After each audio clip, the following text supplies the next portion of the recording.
বিসমিল্লাহির রহমানির রহিম। আসসালামু আলাইকুম। আপনারা সবাই কেমন আছেন? আশা করি ভালো আছেন। আজ আমি একটি নতুন রেসিপি নিয়ে আসছি। আজ আমি রান্না করব ডিম দিয়ে, সিমের বিচি দিয়ে রান্না করব। এখন আমি চুলায় কড়াই বসাই দিয়েছি। তেল গরম হওয়ার জন্য দিয়েছি ডিমগুলা হলুদ দিয়ে মাখাই নিয়েছি। এখন আমি কড়াইতে ডিমগুলা দিয়ে দিব। ডিমগুলা সুন্দর করে নেড়ে চেড়ে লাল লাল করে ভেজে তুলে নেব। দেখুন ডিমগুলা ভাজা হয়ে আসছে, সুন্দর একটা কালার আসছে, লাল হয়ে আসছে। এখন আমি এটা নামিয়ে ফেলবো। এখন আমি পাতিলে কড়াইতে তেল দিয়ে দিয়েছি, রসুন দিয়ে দিয়েছি।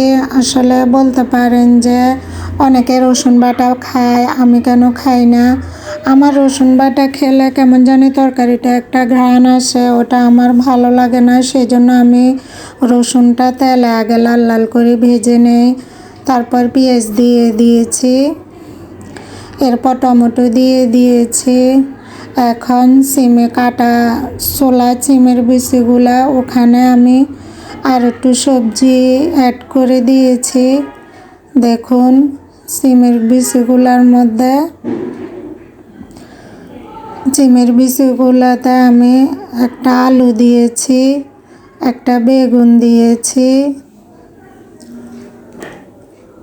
সিমের বিচিগুলা দিয়ে দিয়েছি কড়াইতে। এখন আমি এগুলা হলুদ গুঁড়া দিয়ে দিয়েছি, মরিচ গুঁড়া দিয়ে দিলাম, স্বাদ মতো লবণ দিয়ে দিলাম। এখন সুন্দর করে নেড়ে দিব। অনেকেই সিমের বিচি বিভিন্নভাবে খায়, খেতে পছন্দ করে। আমিও মাছ দিয়ে অনেক রান্না করেছি। আজকে একটা নতুনভাবে রান্না করলাম ডিম দিয়ে। সিমের বিচির তরকারি অনেকে পছন্দ করে, এটা যেহেতু শীতকালে বেশি হয়। দেখুন আমি লাড়ি দিয়েছি, এখন আমি ঢাকনা দিয়ে দিব। দেখুন তরকারিটা আমার কষানি হয়ে গেছে। এখন পরিমাণ মতো ঝোল দিয়ে দিয়েছি,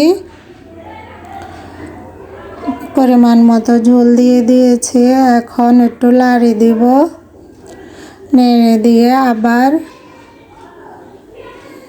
ঢাকনা দিয়ে দিব।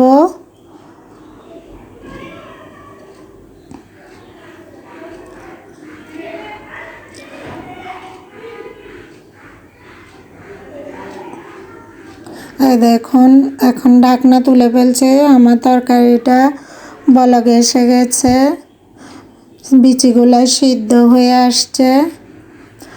এখন আমি এখানে নেড়ে ডিমগুলা দিয়ে দিব।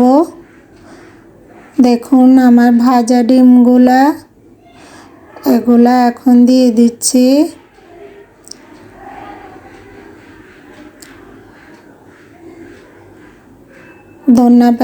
ধনিয়া পাতা কেটে রেখেছি, ধনিয়া পাতাগুলো উপর দিয়ে সুন্দর করে দিয়ে দিব।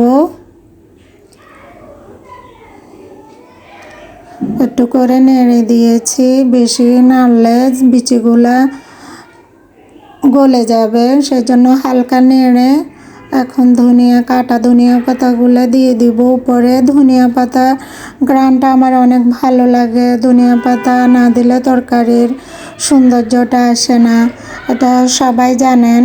সবাই কিন্তু ধনিয়া পাতাটা খায়, পছন্দ করে। আমার তরকারি হয়ে গেছে, দেখুন এখন আমি নামিয়ে ফেলবো। আমি আমার আম্মুকে নিয়ে খেতে বসছি। তরকারিটা অনেক স্বাদ হয়েছে, খেতে খুব ভালো হয়েছে। ভিডিওটি দেখার জন্য আপনাদের সবাইকে ধন্যবাদ। ভিডিওটি কেমন লেগেছে কমেন্টে বলবেন।